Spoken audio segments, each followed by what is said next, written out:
Good morning, everyone. Good morning. And welcome to the second plenary session of the 9th Summit of the Americas. The chair now recognizes Ms. Suzanne Clark, representative of the CEO Summit of the Americas. Suzanne.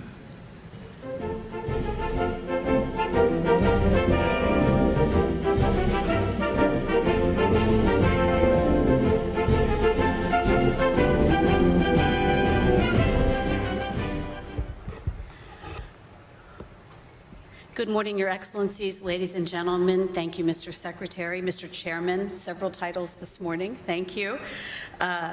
I want to start by thanking the State Department and the Secretary for an incredible partnership and participation in the CEO Summit. I had the honor of walking with the Secretary around Innovation Alley yesterday, which was a great exhibit at the CEO Summit about some of America's exciting and innovative companies and what they want to do to help grow the whole hemisphere. We were also deeply appreciative of President Biden and Vice President Harris for each coming to address the hundreds of CEOs and C-suite executives in attendance and the thousands more who joined online. We are looking forward to a partnership with the administration on regional priorities over the next 2 years and beyond. And finally, I want to thank all of the heads of state and delegations, government leaders from across the Americas for your participation. I'm proud to join you today on behalf of the private sector. The U.S. Chamber of Commerce is the world's largest business organization, and we represent businesses of every size, every sector, every industry, in virtually every corner of the globe. We advocate for our members and partner with governments to tackle challenges and strengthen growth and opportunity, and we do it every single day. And through our global network of American Chambers of Commerce, including 33 great AmChams in this region and bilateral business councils, we strengthen ties between all of our countries. So it's not only been an honor for the U.S. Chamber to host the CEO Summit, it's been a really important opportunity for us to bring our members and businesses and networks to the table. Over the past 2 days, the CEO Summit has provided a platform for productive and insightful discussions featuring many of you, many of the leaders in this room, and CEOs and executives from some of the world's most exciting companies. And maybe most importantly, for small and medium-sized enterprises that are the primary generators of growth across our hemisphere. Every day, these companies, large and small, not only produce all of the goods and services we depend on, but they solve problems, they serve people, and they strengthen society. The business community stands in partnership with you in addressing the challenges before all of us. We focused on several of those challenges during the CEO Summit, each an opportunity for the public and private sectors to work together and drive action. I'll just say a quick few words about each. And if they sound familiar, they should, because we intentionally aligned the CEO Summit agenda with your priorities. The first is promoting a strong rule of law throughout the region. This is essential to making progress on any of the priorities for a really simple reason. Where robust institutions thrive, businesses and workers thrive. The private sector will support and build on important initiatives like the Alliance for Development and Democracy. We applaud the governments of Panama, the Dominican Republic, and Costa Rica for working collaboratively to strengthen democratic institutions and enhance transparency and predictability for companies. We will help demonstrate how their efforts will lead to new investment and more resilient supply chains. As the State Department announced earlier this week, the U.S. Chamber will undertake an assessment of hemispheric supply chains by surveying CEOs and chief logistics officers. We hope to help identify companies' priorities, analyze trade flows, and assess opportunities across our whole region. We look forward to launching this survey at an event bringing together businesses and leaders from the Alliance for Development and Democracy. Next is boosting trade. Trade doesn't just bring prosperity, it strengthens the ties of partnership and stability. Businesses import and export, make investments, and build supply chains, but we need our partners in government to help set the conditions for success. We will also continue to ensure that small and medium-sized businesses reap the benefit of greater economic engagement. This week, the U.S. Chamber and our member companies were proud to host a virtual SME Trading Academy. More than 3,000 small businesses from 20 different countries participated. We want to build on that success, work with our member companies and other partners to expand it so we can talk to more and more small and medium-sized companies in your countries. Third, the CEO Summit focused on building resilient health systems throughout the region. The U.S. government's newly announced America's Rise initiative is an important step forward.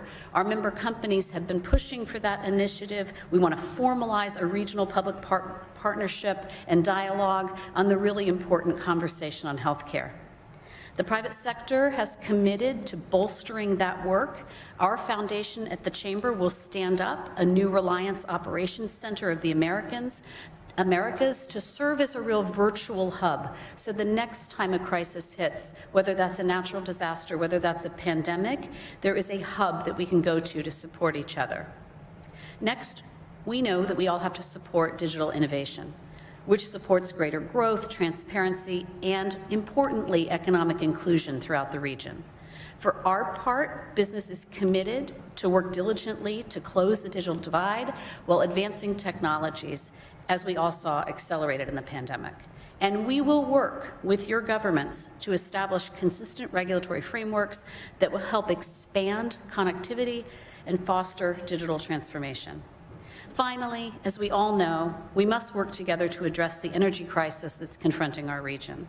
We need to accelerate the production needed to drive down energy costs while continuing private sector-led innovation and investment needed for the energy transition.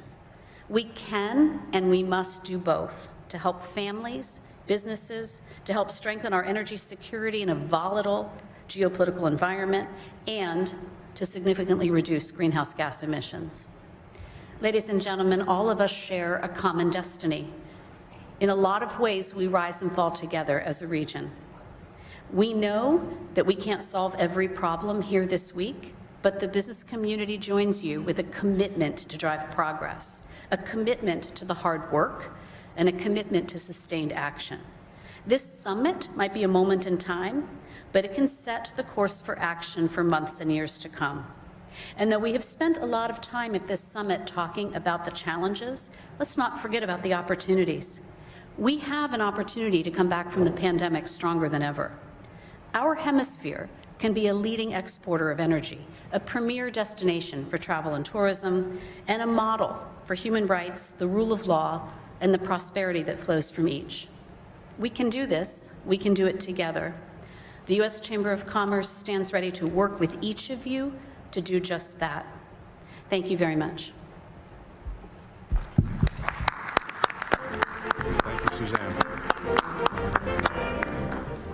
The chair now recognizes the Honorable Gaston Brown, Prime Minister of Antigua and Barbuda.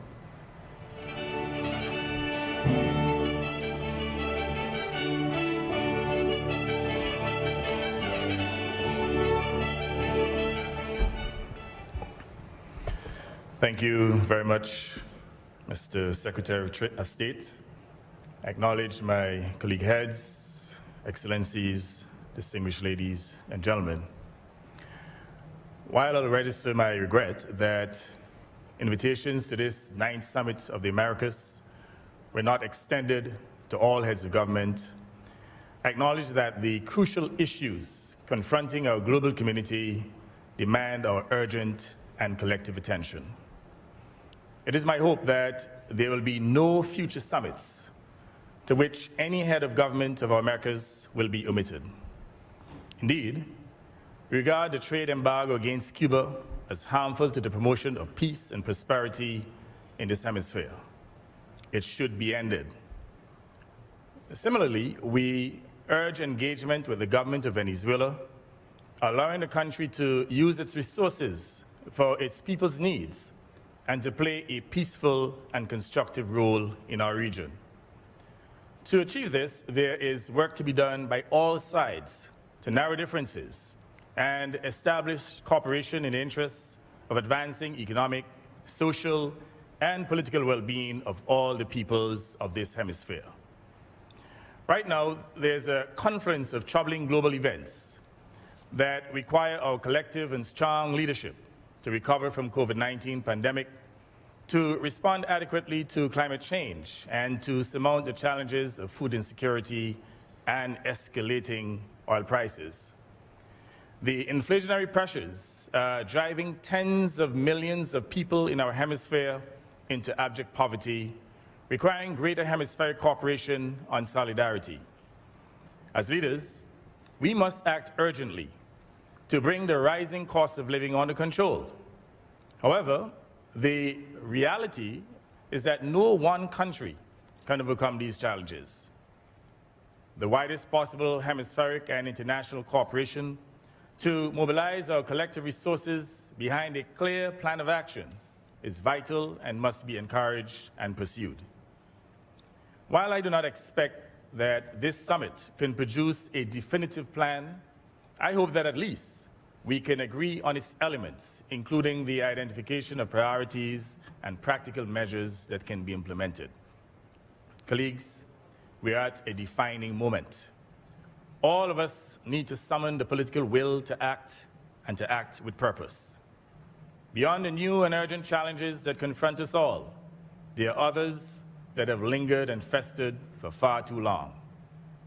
The important truth emanating from COVID-19 that no one is safe until all is safe applies equally to the overarching threat of climate change, to the conditions of underdevelopment that lead to irregular migration and refugees, to inappropriate and inadequate criteria for access to concessional financing, and to de-risking and financial exclusion of small economies from the international financial system.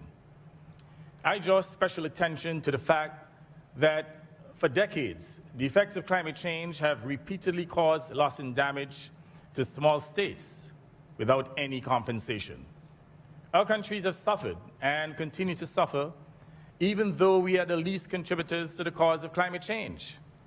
This is one of the greatest injustices that exist today, and it requires the attention of the United States and others. If we learn nothing else from the COVID-19 pandemic, it should be that we cannot legislate against cross-border effects of global issues, nor can we build walls to exclude them, or establish border patrols to turn them back. Lip service, neglect, and national interests may serve the wealthier countries among us for some time, but eventually, deteriorating conditions in the neighborhood will engulf us all unless we act, and we act now. What is urgently required is genuine international cooperation to remedy these ills, which have persisted relentlessly, forcing many small states to cope by borrowing on commercial terms.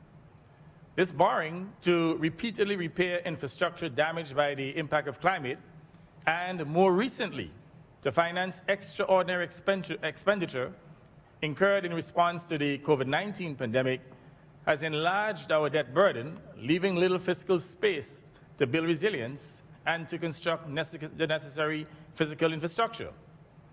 In this connection, my government welcomes President Biden's announcement of a new America's Partnership for Economic Prosperity.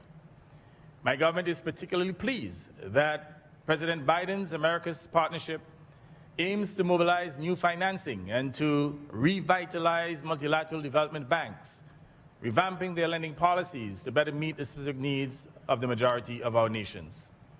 I remind, however, that many Caribbean countries have exhausted their borrowing capacity to respond to these exogenous shocks and need debt relief and post-COVID recovery assistance to shore up their tattered economies. Therefore, contracting more debt is not the answer. I also remind that, for no good reason, 6 CARICOM countries are denied membership of the Inter-American Development Bank, and therefore, access to their lending and investment. My government encourages President Biden to include in this new partnership the U.S. joining other developmental partners as a member of the Caribbean Development Bank, which services all CARICOM countries and is indispensable to our needs. My government applauds and celebrates renewed, reinvigorated, and sustained U.S. attention to the mutual economic prosperity of the U.S. and the nations of our hemisphere. President Biden is providing much appreciated leadership in this regard. But we recognize that the United States alone cannot do everything. Hence, we urge cooperation between the United States government and the other governments, such as China, which is playing a constructive role throughout Latin America and the Caribbean. In the areas of infrastructural development and the build-out of renewable resources of energy, collaboration between the US and China could accelerate the pace of economic transformation within our hemisphere. Colleagues, this summit should be remembered as the one which we got together as leaders of the Americas, confronted the barriers to the economic progress and prosperity of the large American family, and decided to act decisively to overcome them. That will be achieved not by declarations that we will issue, but by the actions we take to implement them faithfully and expeditiously. I thank you.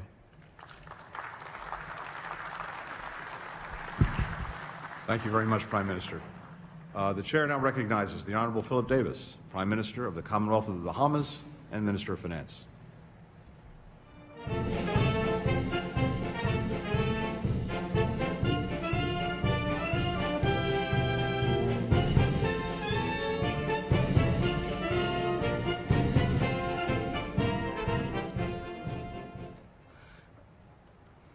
Secretary of State Tony Blyton, colleagues, prime ministers and presidents, delegates and representatives, citizens of the Bahamas and the wider Americas. Colleagues, I have come to Los Angeles, California, the city of angels, inspired by the words of the father of my nation, who once said, "He searched for the heart and soul of the Americas." Today, the Americas are challenged by crises. Climate, COVID, and conflict have undermined our safety and our security. Have we done enough here at this gathering to relieve suffering, to promote peace, to fight for the economic dignity of our people? All the work and all the fine words do not count for much unless we can tell our people, whether they live in Old Bite Cat Island in the Bahamas, in Bridgetown, Barbados, or in Santiago, Chile, that we laid a true foundation for their progress.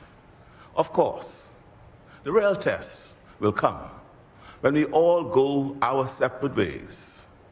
Will the work we carried out here continue once the spotlight and the world's attention have moved on? Given that it's almost impossible to overstate what's at stake, we must hope that the answer to that question is yes. As we are aware, change is certain, but progress is not. It should be sobering for us all that the issues we are confronting at the Summit of the Americas are more dire and more urgent than those discussed at the first such summit 3 decades ago. That is evidence that the good intentions and the optimism of that gathering did not translate into enduring progress. Indeed, some countries in our hemisphere have become more unequal and more violent. Across the Americas, the scourges of racism and discrimination appear to be on the rise. Emerging moral and technological challenges to our democratic norms threaten our capacity to deliver free and fair elections and effective governance. And all these challenges are eclipsed by the existential threat of climate change. What each of these challenges have in common is that they cannot be solved by any one nation alone. For that reason, we offer President Biden and Vice President Harris and the people of the United States our warmest thanks and appreciation for their promotion of dialogue and cooperation and their hospitality. Multilateral engagement at the highest levels happens too infrequently, certainly when it comes to issues which are important to the Caribbean. But if the work of this summit continues, if the will to cooperate endures, if words turn into action, change can lead to progress, and we can move forward. Friends, June 1st marked the beginning of hurricane season. It is hard to describe what it's like to live in and lead a country that is several storms, or maybe even just one more Category 5 storm away from destruction. Even now, we are locked in a vicious cycle of devastation and recovery. In the last 20 years, at least 11 major storms have made landfall in the Bahamas. More than half of my country's debt can be directly linked to hurricanes. That means that the world's failure to slow carbon emissions constrains the decisions we make in the Bahamas every day. As hurricanes become more frequent and more intense, the waters and seas rise, and so do our debts. Yet, we need resources to make our infrastructure and our homes more resilient. That is why my country has advocated for the creation of dedicated, accessible, and affordable climate financing.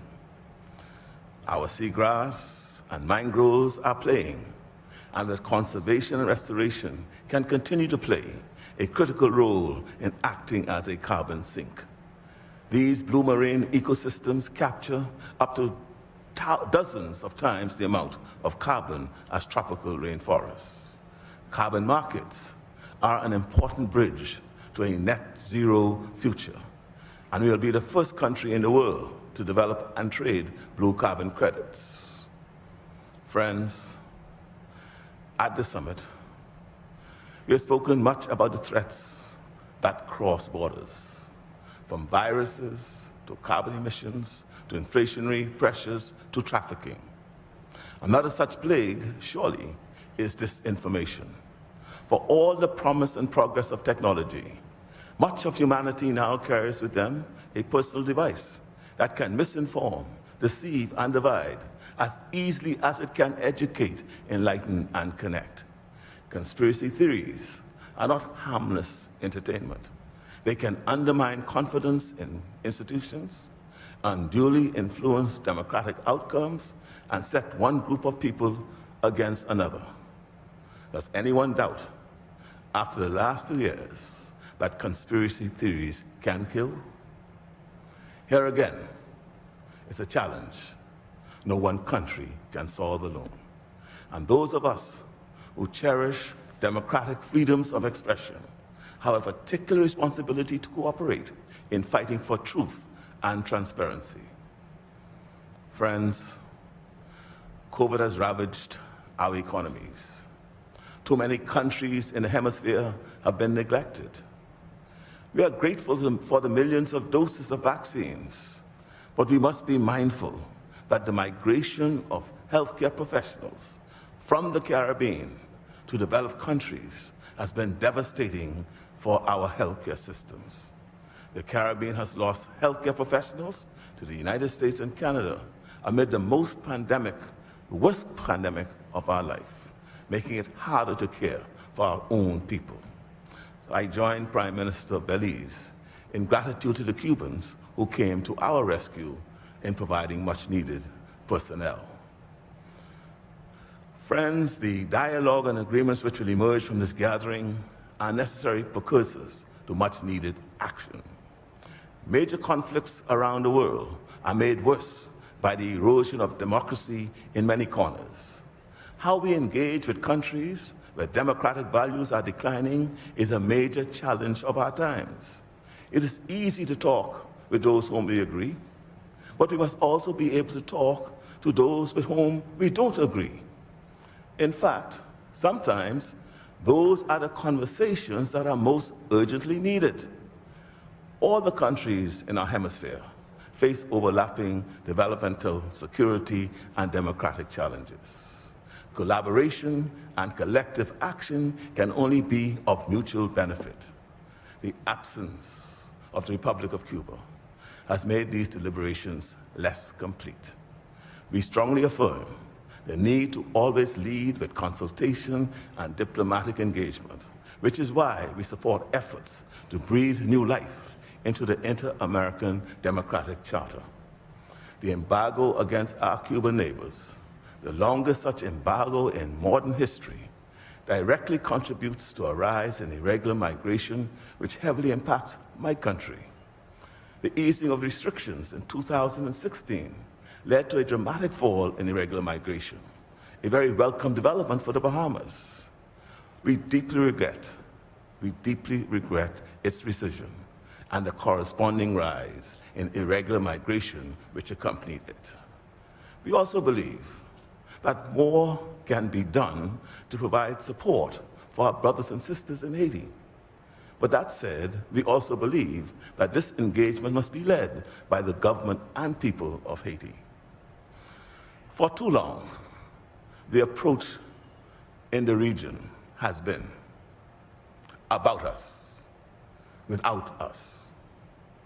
We must commit to new tools and more focused engagement. Over the long term, we must also be mindful of the unintended consequences of isolation and separation. When we push away those with whom we disagree, they often take comfort in one another and deepen their alliances in the face of our hostility. A former American national security advisor described this as an alliance of the aggrieved. And such alliances can challenge our peace and security and disrupt other relationships. Friends, apart from the irregular movement of people, which I mentioned a few moments ago, the Bahamas has also been hard hit by the illegal transshipment of guns. We do not manufacture guns. Not a single gun is made in the Bahamas. We have witnessed an explosion in gun-related crimes that far too often end up in injury or murder. I strongly urge those states in the region which manufacture guns to continue to work closely with us to contain them within their own borders and do what you can to prevent such harmful proliferation. Surely, the right to bear arms cannot be interpreted as the right to traffic arms. Friends, in conclusion, we need to keep talking. We all need to keep talking. And we also need to keep doing, upholding our commitments and taking the action necessary for our collective survival. Often, it is when the talking stops that the fighting starts. And it's only when the talking starts that the fighting stops. If the institutions within our inter-American system are no longer fit for purpose, then let's rethink or recalibrate to whatever degree necessary in order that they may fulfill their potential. The Bahamas believes that the OAS in particular requires both a structural and cultural adjustment. Membership in any organization bestows privileges, but membership also confers responsibilities. And a basic expectation must be that members make good faith efforts to keep resourcing commitments to the organization. For almost a decade, staffing, projects, and programming at the organization have deteriorated.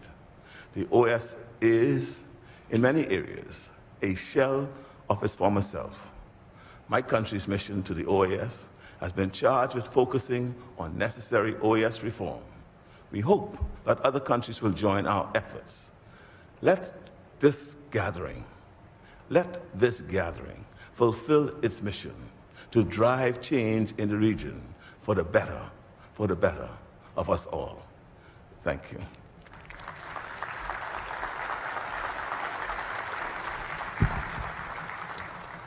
Thank you very much, Prime Minister. The chair now recognizes the Honorable Mia Mottley, Prime Minister of Barbados.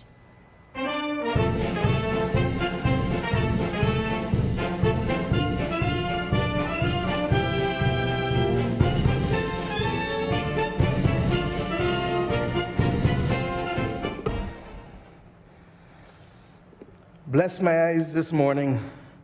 The sun is on the rise again.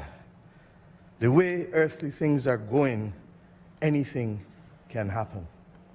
Mr. Secretary, there is so much trouble in the world. Excellencies, there is so much trouble in the world. Heads of government, there is so much trouble in the world. Heads of state, there is so much trouble in the world. I've chosen the language of Bob Marley this morning, not because I'm an apostle of Bob, as you probably have realized by now, but also because he reminds us of the day-to-day reality of our people and of our citizens. And we have come to Los Angeles hopeful that we're not just going to engage in speeches, or we're not just going to engage in platitudes, but we go home to make a difference to people at perhaps the most difficult time this world has seen in 100 years. We have 3 global crises, and any one is sufficient to bring us down. The climate crisis hurts from you here in California in fires, to us in the Caribbean through the heart attack of hurricanes, and the chronic NCDs of water crises and droughts, or floods, depending on where you go. We fight the pandemic. And even as we talk about the pandemic, we need to start to qualify it, because we fight the COVID pandemic without realizing that the slow onset pandemic of antimicrobial resistance is already upon us, being fueled further by how we farm, how we treat each other with the abuse of antibiotics, and how we literally allow those things to flow into our environment and contaminate our water system. And as if that was not enough, we now fight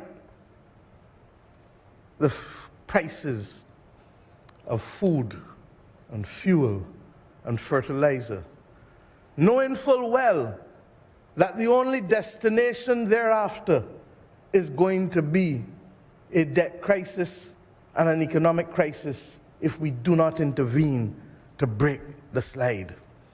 My friends, how much more evidence do we need?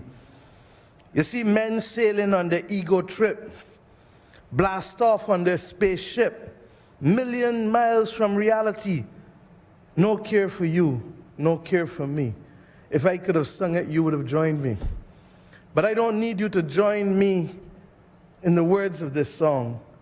I need you to join us in the chorus of action that our people need, not want. Our people need immediate intervention. 6-week crops and 12-week crops is what is going to feed our people. We need to be able to shield them from the price of fertilizer that is making their efforts almost impossible. We need equally to recognize, as you heard Prime Minister Brown and Prime Minister Davis say already this morning, that the debt crisis is already among many developing countries. We simply do not have the fiscal space to respond to crises not spawned by ourselves, but spawned by others. And we are facing a double jeopardy. Our countries were those from whom wealth was extracted in order to build the developed world. Our countries were left at independence with no compact, no money to finance basic rights of housing and healthcare and education. And when we fought to do it, now we find ourselves having those efforts crowded out, literally, by our inability to be able to face and find the money because we are using it to recover from climate crises, not of our own making. Where does the double jeopardy come? That it is the very industrial revolution that the blood, sweat, and tears of our ancestors financed that is now causing us not to be able to respond to the needs of our people in the most basic of ways that humanity requires. My friends, there is so much trouble in the world, and we think we've found a solution, but we want to tell people only about financing after the climate crisis. We need to be able to prepare before the crisis so we can reduce what we have to spend by 7 times. We need to recognize that adaptation has no private sector follower because there's no return on investment in adapting to the climate realities. That is the function of the state.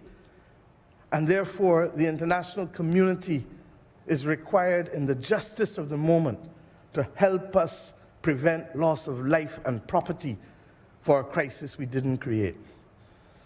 We need to reform the international financial institutions architecture.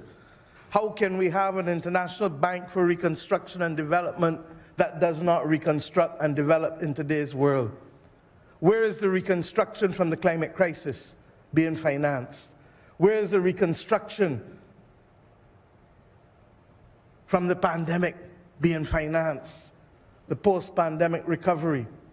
Where is the platform for middle-income countries that house 75% of the world's poor?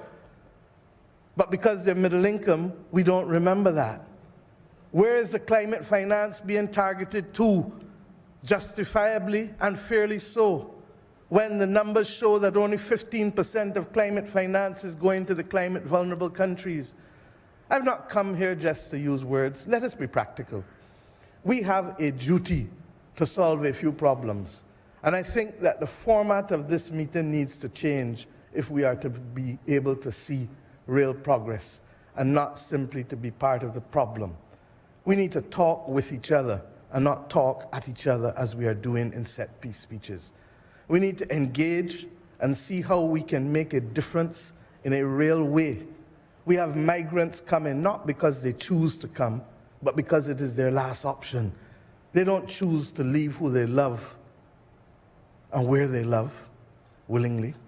And when they come, we now know that we don't need to treat them poorly, because this year has shown that there's a dignified way to treat migrants. We've seen that in Europe. We need to see it in the Americas. And I don't place that burden on the United States of America alone.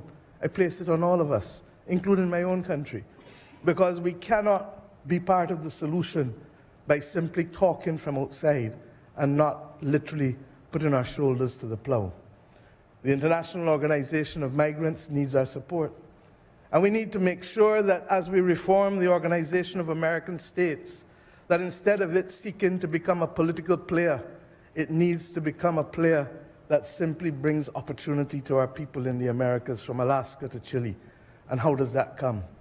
If we did nothing else in the next decade in the OAS, but to allow our people to become bilingual and trilingual, people under 18 and adults, then we would change the economic possibilities of this hemisphere in ways that we can't even contemplate. We need to ensure that if we fight this climate crisis in justice, then we fight it not just as small island developing states and developing countries calling for fairness for our nations, but we provide that fairness to our people. And how do I mean? We have taken a decision in Barbados that there can be no award of any contracts for renewable energy without taking into account the bounty that must go to our people. And therefore, accordingly, this year I announced that every rooftop that is owned by anyone in Barbados will have the right to have placed on it, as of right, not a choice, not a right to apply, as of right, photovoltaic systems from 2.5 kilowatts to 5 to 10 to 20. Why? Because we don't own individually the wind, the sea, and the sun. It is the patrimony of the nation. And if we are to move our people out of poverty, then we must use the bounty that is afforded to us through renewable energy, good jobs, but also good investment to allow our people to benefit. And we ask you to recognize that we must not only engage in platitudinous comments about what we can achieve with net zero. Net zero does not mean fossil fuel free. It means still that there will be 20% energy coming from fossil fuels. We know natural gas is that clean fuel. But as we do it, let us recognize that it is not possible to exclude those developing countries who have now the opportunity to finance their way to net zero simply because we want to keep the world in the construct of the old imperial order in which it is found. Whether it is the reform of the international financial institutions or whether it is moving ourselves into a new reality, we cannot continue to cement the inequalities of an old imperial order. And that is why I've come also to thank President Biden and Vice President Harris. For too long, there has been benign neglect. And the Partnership for the Americas, as well as the Climate Partnership Pact 2030, offers us a real possibility of hope. But it is up to each of us to keep and hold each other accountable. We are happy that coming out of yesterday, we made progress that we didn't see the day before. And we hope that tomorrow we will build on the subcommittees that will make a real difference on energy security, food security, and finance access that will mean that we can look our people in the face and say we have done right by you. We cannot achieve it overnight, but we are moving in the right direction. And we must also address the reality of exclusion. Not only exclusion of individuals in our society through racism and class prejudice, but exclusion of countries from the ability to participate in the financial system by having us de-risked, by having correspondent banks. Belize, 83% of its banks have been de-risked. How do the people of Belize do trade with the rest of the world, with the United States of America, if their people can't bank, can't send remittances, if we are told that our institutions are too small to matter, and therefore it is better not to do business with us? Are we to become financial pariahs in a world at the same time that we seek to bring equity? There is so much trouble in this world. If we think we've found a solution, it must not, in the words of Bob, be another illusion. We ask you to also recognize that let us use our cooperative efforts to build joint platforms for procurement so that we can reduce the price of critical goods, from vaccines to water pipes to all other kinds of things that are impairing our ability to deliver proper services to our people. Africa did it with the African Medical Supplies Platform. Why can't we have an American supplies platform that treats to the most critical supplies? And why? In the Caribbean, we make an order and they say, what? That's too small for us. We announced a tax holiday for electric vehicles. We cannot get the supply of electric vehicles. Will Brazil help us? Will India help us? Will the United States or will Canada help us? We can't get access to batteries in order to help us become net zero by 2030. But yet we want to come on these platforms and talk about it. These are the real problems that I hope Pact 2030 will allow us to solve. And when we finish with Pact 2030, Canada and Chile and all of the others, can we create that platform for that joint procurement to reduce the price of supplies and to guarantee access to our people? My friends, I've spoken too long, but I cannot leave this platform without saying that we have to speak some home truths to each other. It's wrong that Cuba and Venezuela, Nicaragua are not here because, as you heard from Bahamas, that we need to speak with those with whom we disagree. And we don't only need to narrowcast. That's the part of the problem of the world. There's too much narrowcasting instead of broadcasting. There's too much talking at instead of talking with. But secondly, those countries must equally recognize that you cannot want to fully participate if you're not prepared equally to engage and to see progress. And the simple priority must be people, not ideology. If we can make progress for people, if we can allow people to speak different languages, if we can create a minimum floor of education and healthcare for the people of the Americas, then, my friends, the City of Angels would have played its role in the history of the Americas. I hope that we leave here today conscious that we must never again come to a summit to talk at each other, but simply to talk with each other in partnership and for the purpose of the prosperity of our people. Thank you.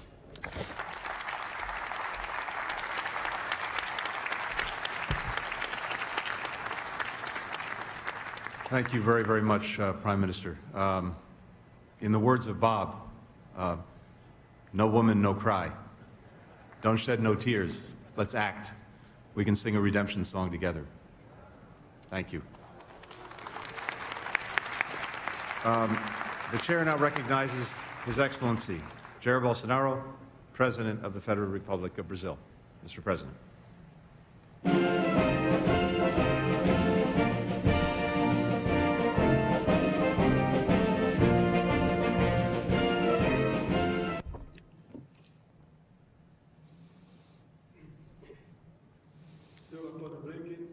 Mr. Anthony Blinken, Secretary of State, Chiefs of State and of Government, Mr. Luis Almagro, Secretary General of the Organization of American States, Congressman Arthur Lira, the Speaker of the House in Brazil, and ministers with me. Ladies and gentlemen,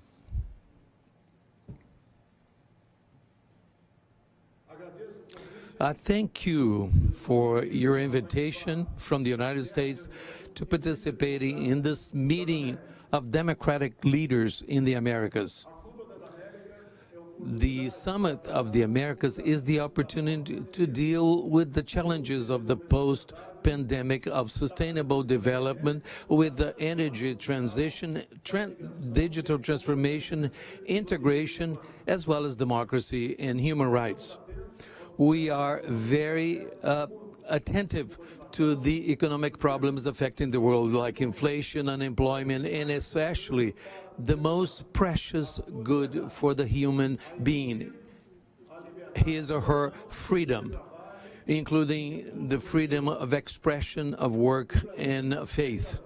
Brazil has engaged strongly in the negotiating process within the declarations to be approved in this summit. We are going to work together so these proposals lead to new cooperation engines for the economic growth of the Americas.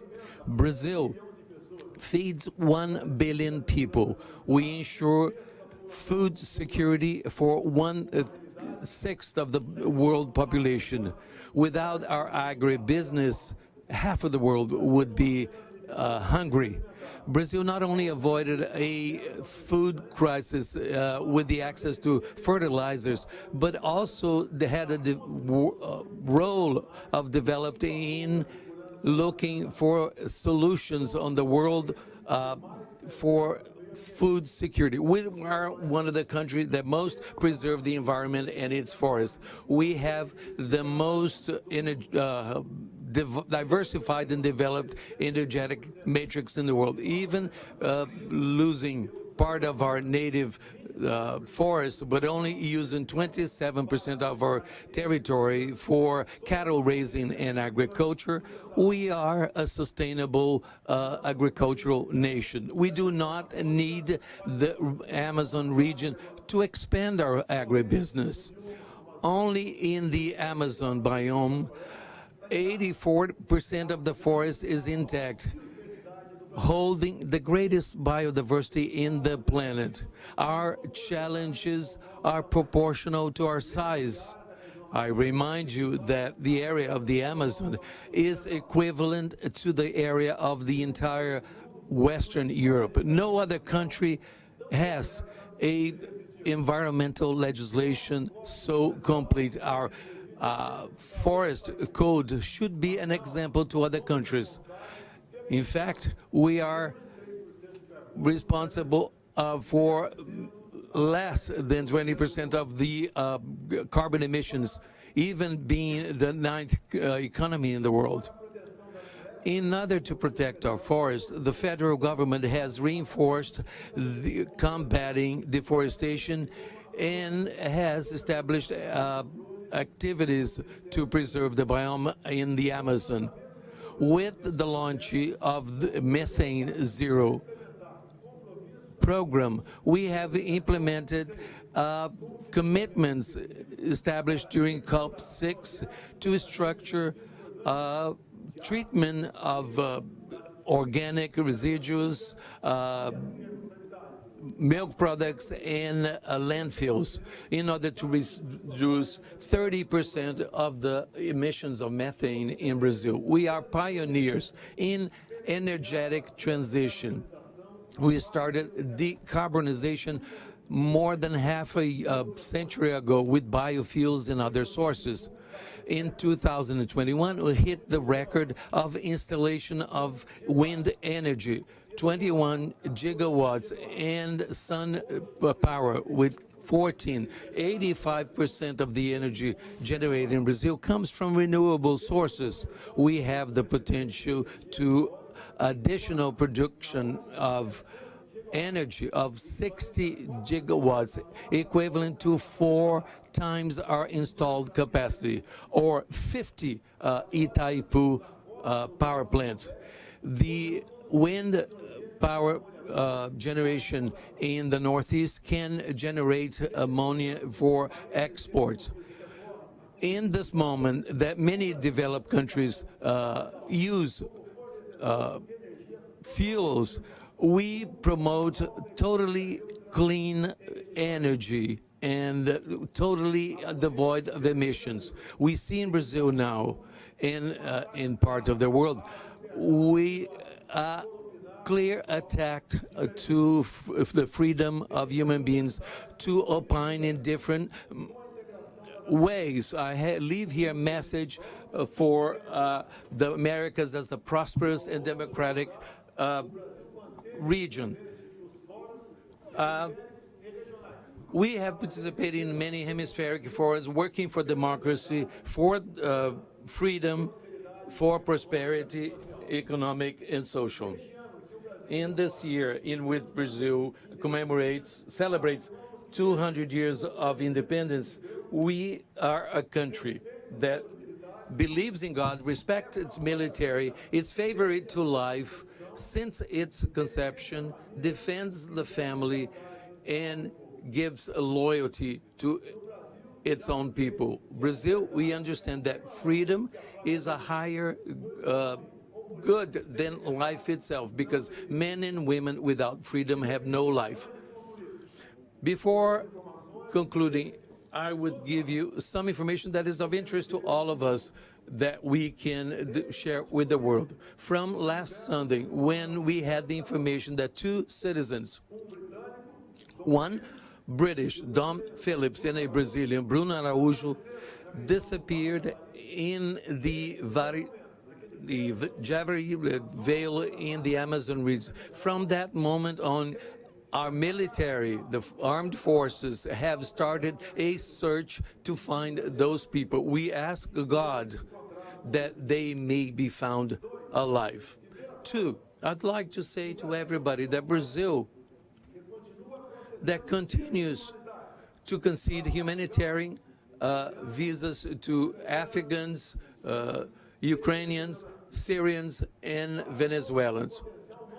We do have a potential in the Americas of the activities in our Itaipu Lake or reservoir, where we will be also dedicating it to grow fish, and we will be able to present to the market 40% of the supply.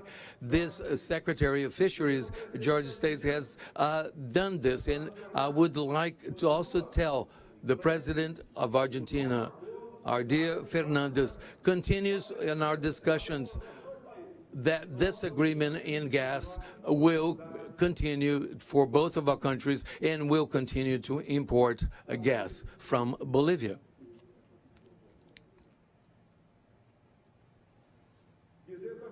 I would also like to say to all from the presidents from Guyana and Suriname that our visit to our recent visit to our countries is intended to collaborate with the oil and gas situation in your countries.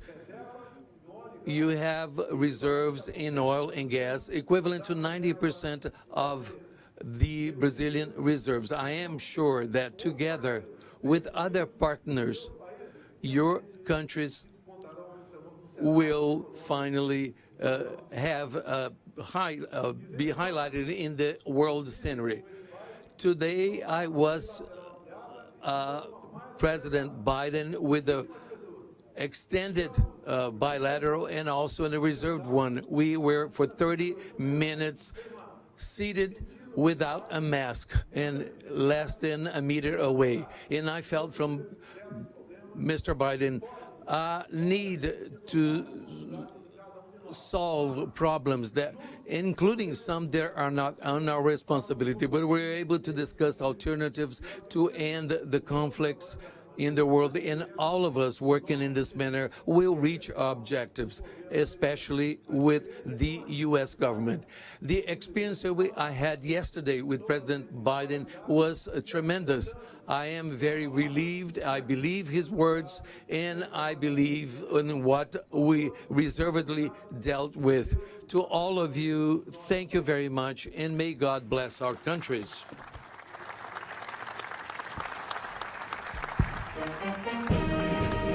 Thank you very much, Mr. President. The chair now yields to the Secretary of Health and Human Services, Javier Becerra of the United States, to preside as chair. Javier.